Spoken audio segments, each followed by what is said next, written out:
बिहार राज्य किसान सभा का 38वां राज्य सम्मेलन मोतिहारी के एक निजी आवासीय होटल में 3 दिवसीय आयोजित की जा रही है। किसानों के अधिवेशन सम्मेलन में राज्य भर से आए किसानों, प्रतिनिधियों और हजारों किसानों ने भाग लिया। वहीं बिहार राज्य किसान सभा का 38वां राज्य स्तरीय सम्मेलन में राष्ट्रीय अध्यक्ष किसानों को संबोधित किया। कार्यक्रम में कृषि संकट, भूमिहीन किसानों को जमीन, बढ़ती महंगाई, खाद, डीजल की कीमतों और किसानों के अधिकारों से जुड़े मुद्दों पर विस्तार से चर्चा की गई। अखिल भारतीय किसान सभा के राष्ट्रीय अध्यक्ष अशोक ढावले ने कहा कि किसानों के लिए जमीन का सवाल सबसे महत्वपूर्ण है। उन्होंने कहा कि भूमिहीन किसानों को जमीन उपलब्ध कराने के लिए संघर्ष को और तेज करने की आवश्यकता है। उन्होंने कृषि लागत में वृद्धि, खाद और डीजल की बढ़ती कीमतों पर चिंता जताते हुए कहा कि इसका सीधा असर किसानों पर पड़ रहा है।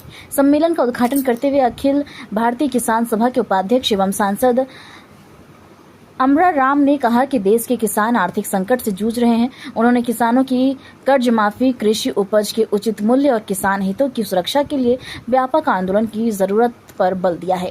उन्होंने कहा कि किसान संगठनों की एकजुटता से ही किसानों के अधिकारों की रक्षा संभव है।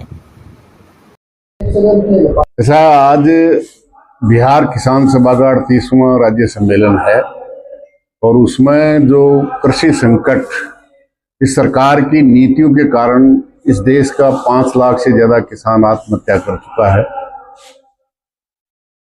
जो भी खाद, बीज, डीजल जो भी खेती में इनपुट है वो कंपनियों के हवाले कर दिया और उसकी कई गुना कीमतें बढ़ी है और लागत मूल्य भी किसान को नहीं मिलता है और न जो ग्रामीण मजदूर, खेत मजदूर है उसको काम मिलता है। ये जो संकट है, मैं समझता हूँ अखिल भारतीय किसान सभा और उन तमाम संगठनों ने जो इस देश की सरकार 3 कृषि काले कानून लेके आई थी, 1 साल से ज्यादा समय तक संघर्ष किया और 700 से ज्यादा किसान उन्होंने अपने प्राणों की आहुति दी और पहली बार मोदी सरकार को इस देश के अन्नदाता के सामने माफी मांगकर काले कानून वापस लेने पड़े।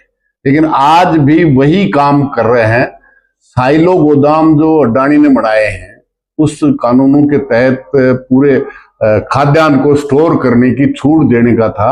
आज फिर केंद्र सरकार ने उनके साथ समझौता किया है कि वो देश की खाद्यान्न की स्टोरेज कर सकता है। अभी उन्होंने समझौता किया है अडानी के साथ। तो आज जिस तरह से हालत हो रही है, हमारे देश के प्रधानमंत्री जिस तरह से अमेरिका के सामने सिलेंडर हुए हैं, जिस तरह का व्यापार समझौता किया, इस देश का किसान और मजदूर तबाह हो जाएगा। 5 लाख करोड़ का सामान आएगा जिसमें 0 टैक्स लगाने का किया है और हमारा जो जाएगा उस पर 15% टैक्स लगेगा।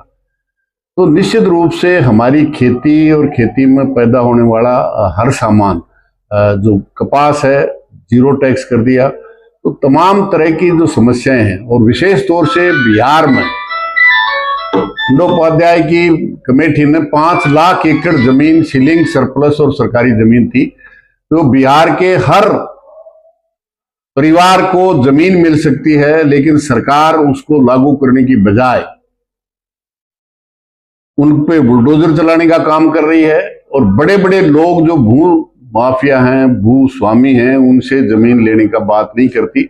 मैं समझता हूं वो जमीन लोगों के बीच में, हर परिवार के बीच में बटेगी, पानी का इंतजाम होगा। वहां एक तरफ आजादी के 8 दशक बाद भी आधा बिहार पानी से डूबता है और आधा बिहार अकाल में। तो ये दोनों समस्याओं का समाधान अगर सरकार करती है, और इसके लिए अखिल भारतीय किसान सभा लड़ेगी, बिहार की किसान सभा लड़ेगी, क्योंकि हमेशा जहां सम्मेलन हो रहा है, चंपारण में आजादी से पहले भी साम्राज्यवाद के खिलाफ और उसके बाद अखिल भारतीय किसान सभा का स्वामी सहजानंद सरस्वती के नेतृत्व में पहली बार स्थापना हुई।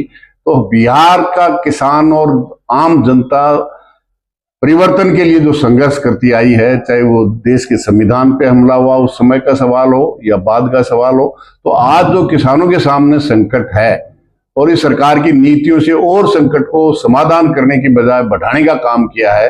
C2 प्लस 50% स्वामीनाथन के अनुसार भाव देने की बात की थी, लेकिन आज भी बिहार की जनता को जो कुछ भी खेती में पैदा करता है उसका भाव वो देश में नहीं मिलता और बिहार में भी नहीं मिलता।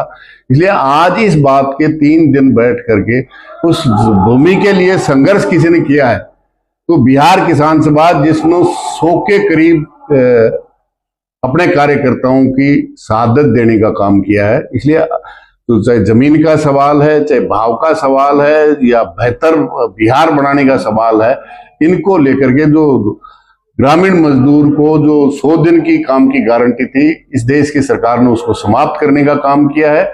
और एक स्कीम बजट होगा तो काम देंगे, जिसमें राज्य सरकार को भी 40% पैसा देना पड़ेगा, जबकि मजदूरी के लिए 100% केंद्र सरकार मनरेगा में देती थी, क्योंकि वो संघर्ष के कारण, इस लाल झंडे के संघर्ष के कारण ही बना था। इसलिए इन तमाम मुद्दों पे जो बिहार से संबंधित हैं, देश से संबंधित हैं, इस सम्मेलन में 3 दिन बैठकर पीछे 3 साल की समीक्षा करेंगे और आने वाले समय में आंदोलन किस तरह से किया जा सकता है, क्योंकि आज फिर आजादी को गिरवी साम्राज्यवाद के सामने रखने का, आज अमेरिकन साम्राज्यवाद हमारी देश की सरकार को डिक्टेट करता है कि वो कच्चा तेल कहां से खरीदेगा, वो वेनेजुएला से खरीदेगा, या जबकि 140 करोड़ देशवासी हैं और अमेरिका में 30 करोड़ लोग हैं, वो हमें डिक्टेट करते हैं। इससे ज्यादा शर्म की बात नहीं हो सकती। इसलिए मेरा निवेदन है कि ये सम्मेलन इस देश की जो संघर्ष है, किसान संघर्ष और ग्रामीण मजदूर का, वो आगे बढ़ेगा। और ये 3 दिन में हम सम्मेलन है जो हमारे बिहार स्तर पे है। इसमें हमारे 38 जिला से 400 डेलीगेट इसमें भाग ले रहे हैं और ये 3 रोज का सम्मेलन होगा।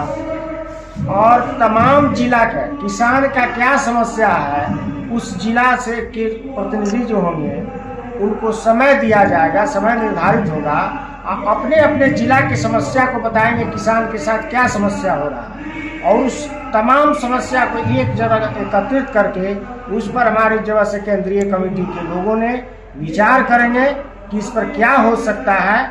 लास्ट जो निष्कर्ष क्या होगा उसका हम तय करेंगे। अगले 3 वर्ष में हम क्या करेंगे इस पर हम बात करेंगे। कार्यक्रम का नेतृत्व करने को है? हाँ, कार्यक्रम का नेतृत्व करने के लिए हमारे राष्ट्रीय अध्यक्ष जो है किसान सभा का, वो कॉमरेड अशोक धावले आए हैं। दूसरी बात, हमारे संसदीय दल के नेता अमराराम आए हैं। हमारे विधायक दल के नेता बिहार सरकार में वो ये हमारे अजय कुमार आए हुए हैं। वो ललन जी हैं जो हमारे राज्य मंत्री हैं और किसान सभा के उपाध्यक्ष हैं, और विनोद जी हैं जो किसान सभा के राज्य मंत्री हैं। ये लोग मुख्य अतिथि के रूप में, राजेंद्र सिंह है पूर्व विधायक, वो आए हैं। इसके अलावा और कुछ साथी भी इसमें भाग ले रहे हैं जो राज्य स्तरीय नेता हैं।